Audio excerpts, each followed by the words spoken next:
That is exactly how you want to see this baby go down. The Raptors come out flying against the Miami Heat and beat them 125-115. They win their last home games, the last couple home games, and they've now won 5 straight games, 17-4 are the Toronto Raptors here early on this year.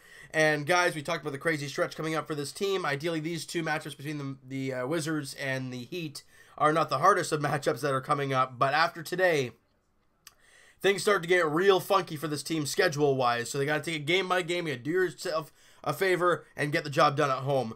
And they do just that. Now, before we start talking about the video and the game itself, I got to talk about Dwyane Wade, guys. And everyone's talking about his season, his career is done. And I agree. I think he's done. I think his career, he's obviously near the tail end of his career. Obviously, I'm assuming he's doing somewhat of a farewell tour right now. Well deserved. I think almost a guaranteed Hall of Famer. And he drops 35 tonight against the Raptors, a season high. 13 of 22 shooting. He's a plus 11 on the floor, 4 of 7 from 3, 5 boards, 6 assists as well. Clearly a Hall of Famer. Credits to Dwyane Wade for a fantastic game there today. But the Raptors, they come out on top. The team shoots 52%. They knock down 11 threes, 31%. Not the greatest, but you make your other shots and you make your free throws, 20 of 25 for 80%. And you only give up 41% from the field where the Miami Heat. Not very good on their part. But the Raptors did a great job defensively. And guys, Kawhi Leonard had a great start to the game. End of the game, not so much offensively. But defensively and grabbing rebounds, Kawhi Leonard was something else. I mean, you know what? Watching him dig in there against Dwyane Wade there late in the game, getting the ball and quick flip to Danny Green to start the next round of offense, it's amazing to see. And to see him get up on rebounds, or not even get the rebounds, it's the small things that I look at Kawhi and I'm like, wow, that is something special. Watching him go up there and just tip it towards one of the Raptor guys, and then it starts a rush. So he doesn't get a rebound technically, but he makes the play to start the next run instead of giving up an offensive board and it all being a mess. He did a great job today. 29 points, 10 boards. Like I said, first half shooting, he was incredible. Second half, not so much, but still a dominant performance by Kawhi. 8 of 20 from the field, 10 of 12 from the free throw line, 3 of 8 from 3, 1 steal, 2 blocks, plus 23 on the floor. He was spectacular. Now let's break down this game, guys, real quick here, all right? And the thing about the Raptors, I think we talked about it in the last video. You win all 4 quarters, you're going to win just about every single game. You're going to win every single game if you win all 4 quarters. First quarter, Raptors come out guns a-blazing, and the Miami Heat do cut that lead a little bit, but the Raptors are still up by 7 at the end of the first quarter. Second quarter, Raptors up by plus 2 in that second quarter, and they are plus 9 at the half. Now, again, at times, it got to 20 at some point in the third quarter. Miami made a big run there late, and Raptors were still plus 3 in the quarter, so they've won all 3 quarters to start. They haven't been pretty. Raptors plus 12 at the end of the third quarter. Fourth quarter, they cut the lead to 8. But it does not get any lower than that as the Raptors kind of counteract them and then just dig in hard defensively, get the job done. As much as they were minus 2 in the fourth quarter, great job on the defensive end to shut them down and get away that home victory, 125-115. Now, Miami 7-11 coming into the game today, so not the most prolific team, I guess. But when Dwyane Wade's knocking down his shots like that, you don't want to be a part of that on the opposing end, right? But look, you know what, guys? It's a good performance. I know people are going to say, oh, Miami's record's terrible. You should have crushed them by at least 15. Does it matter? You got to win. You dominated most of the game. Yeah, they had a run and got it to 8 points. You never lost the lead after it. After they built that somewhat of a big lead, they never lost the lead, and that's a big one. Pascal Siakam was incredible again today. 21 points, 6 boards, 3 dimes, 8 of 9 shooting, 4 of 4 from the line, 1 of 1 from 3, 2 steals, 2 blocks, plus 25 while he was out there. What an amazing job by Pascal. JV got the start. He did a good job. 17 points, 10 boards on 8 of 10 shooting. He had no steals, no blocks, but he was a plus 24 out there. Look, guys, the starting lineup for the Raptors was incredible.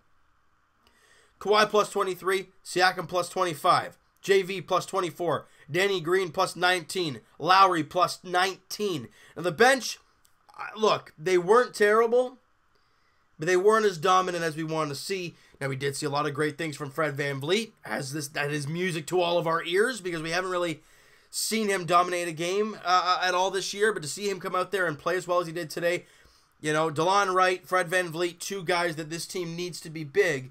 To even give Kyle Lowry a break at times.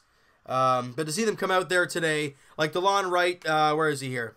He had 10 points in 13 minutes, 4 boards and a dime, 4 of 7 shooting, 2 of 3 from 3. Yeah, he was a -9 on the floor, but he did a lot of other things to help this team out there. Fred VanVleet, another 10 points in 19 minutes, 4 assists, 4 of 6 shooting, 1 of 2 from 3, a steal and a block. Yeah, -7, but again, knocking down shots. And CJ Miles, great to see him out there knocking down the 3. He had 10 points in the game.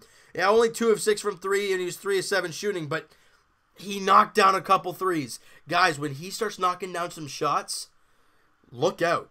Because this team is already dominant without him. And then you throw in a guy like CJ who can knock down a couple shots here and there for you. Look, I know contract, and I know what your expectations were and all that, but reality is, CJ Miles is not what we expected. But so any kind of impact like we saw today that you could get from him, you know, you're so happy to see it. Now, Serge Ibaka had an off night today. 8.7 boards in 24 minutes, 3 of 9 shooting, 0 of 0 from 3. 2 free throws and a block, and a -14 on the floor. Not a big game for Serge, but he's been so good for this team so many times. I'm okay with that. I'll give him the night off. That's fine, because Kyle Lowry throws up a double-double. 12 points, 10 assists, 5 of 12 shooting, 2 of 9 from 3, but he was a +19, and the vision on the floor, and the dog mentality, he was incredible. Danny Green only gave you 4, but again, the defense. When that starting lineup was all out there together, they were digging in hard and getting the job done. I was impressed with the guys' performance. You know, Raptors teams in the past, and I think you guys can attest to this, when you have a lead like they did in the third quarter, about like 20, 23 points, and at one point it drops to 8.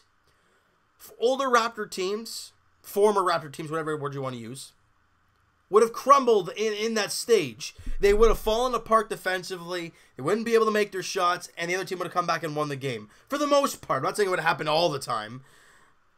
But with this regime, with this new face of the team right now, with Lowry being a different type of player, with obviously Kawhi Leonard being new to the team, and obviously no DeMar DeRozan, and with Siakam breaking out of his shell and showing us that this guy is incredible, this team is different than years past. And they're showing us this. Look, 17-4. Guys, if you guys are here complaining about a game like this today, I don't know, you're not really a true Raptor fan. Look, the team is 17-4. You go out there and beat a team by 10, be happy with it. Was it a perfect performance? No, nothing's. When you have it at 20, 23 points, you want to be able to sustain that, and you want to be able to finish the game off strong and win by 20. That'd be great. The reality is, they made their shots down the third quarter stretch, and a little bit to start the fourth. But the way the Raptors counteracted that fourth quarter offense by them, went basket for basket, built a little bit of a lead, they lost the lead back, but they were containing it for the most part. They did not let it get too far out of hand. And that is the difference between this team and years past. They are able to control the runs for the most part. Obviously, there's going to be games where you just can't. It's a terrible game. But today was a great example. You build the big lead. They put the big push on. But you corral them and go, whoa, whoa, whoa, and push them right back a little bit. Guys, enjoy the victory, all right? Because I don't know when we come home next. We play Memphis on Tuesday night, 8 o'clock tip-off there. Oh, great. Thursday, the Golden State Warriors come to Scotiabank Arena. You win against Memphis, let's say. They're a really good team, but if the Raptors can find a way to beat Memphis in Memphis, that means you would have won 6 straight. And you're facing a Golden State team who, we all know, has not played well lately, but that doesn't mean squat to me because they're the Golden State Warriors. They have Kevin Durant, they have Steph Curry, they have Klay Thompson, Draymond Green. I don't care who's in the lineup, who's not. Those guys are freaks of nature. They've won NBA championships a ton in the past. They're always the team that we expect to win every single season, and they do. Why? Because they're that good. So don't go into it saying, well, they haven't played well lately and they're only 14-7, and think we're going to cakewalk them. Look, I go into that game expecting a dogfight, and I want to see the Raptors win that game because it's a statement to the NBA that the Raptors, look, I know other teams have beat Golden State, but the Raptors did. And no one ever expects that, right? Because we're used to that kind of stuff, right? Everyone betting against us because that's what we're used to. But you know what? Doesn't matter. Raptors have won 5 straight games. They're 17-4.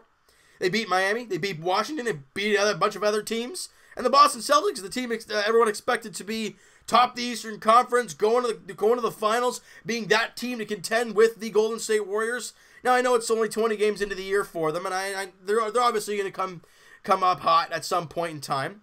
But they're 10-10. They're barely hanging on to that 8th seed. They're 4-6 in their last 10. They have not played good basketball. Other than that little weird stretch the Raptors had, they've been dominant all year long. And 2 of those 3 losses that they had were in tight contests. This Raptor team is good. Real good. And like I said, next up they face the Memphis Grizzlies in Memphis. Tuesday night, 8 p.m. tip-off, all right? So, you know, guys, that is going to do it for this one. You guys enjoyed this video, and you guys enjoyed the win once again today. Smack that like button. I do appreciate that. Hit the subscribe button if you guys have not already. Comment down below. Who is your player of the game? That's tricky. JV double-double. Lowry double-double with 10 assists and, had great vision on the floor. Kawhi, 29 and 10. Siakam had 21 big points in the game. Who's your MVP? I don't know. I got to give it to the starting unit except for Danny Green, but defensively he was still good, but he's not really a player of the game for me. I'm going to give it to that starting unit for what they did the entire game. They were incredible. I want to hear if you guys have any specific player of the game. Tell me, and tell me why. That's what I want to hear what you guys have to say about that. What do you think of the game? What do you think about the Raptors team so far this year? And Evan and I will talk to you guys Thursday, podcast edition. Link is in the description for the podcast channel and for the podcast itself on iTunes, guys. Twitter is also down below. Follow up, send me a DM. Do all that great stuff. And I will talk to you guys Leafs edition tomorrow as the Buds welcome in the Boston Bruins to Scotiabank Arena. Leafs coming off their big 6-0 win. I think Boston just came off an overtime win against Montreal. No, Detroit. I don't even know. Anyways, they beat somebody in overtime, I think it was. I think it was Detroit, but I'm not too sure. They've won. The Leafs have won. We're at home. The fans got to be loud. And let's please beat the Boston Bruins, please. I don't care if it's not a playoff game, but can we please beat them? Because they're the one team I really just don't like. Them and the Canadians. So please, let's go out there and beat them. And as for the Raptors, guys, like we said, they take on the Memphis Grizzlies on Tuesday night, 8 p.m. tip-off, as the Raptors look for their 6th straight victory. And as of now, guys, the hard stretch begins. Because they're facing Marc Gasol, who has always torched the Toronto Raptors. And Memphis is 12-6 as of right now. I don't know if they play tonight or whatnot, but I see it right here, 12-6. They could be 13-6. They could be 12-7. I don't know. But as of right here, what I'm looking at, 12-6. Very good team, very good record. You get the big stretch starts now, guys, till December 22nd at the very least. It's going to be a dogfight. You got to take it one game at a time. So let's look forward to that game against Memphis on Tuesday night, 8 o'clock. Here we go. Let's go for 6 straight. I hope you guys enjoyed this video, and we'll talk to you guys then.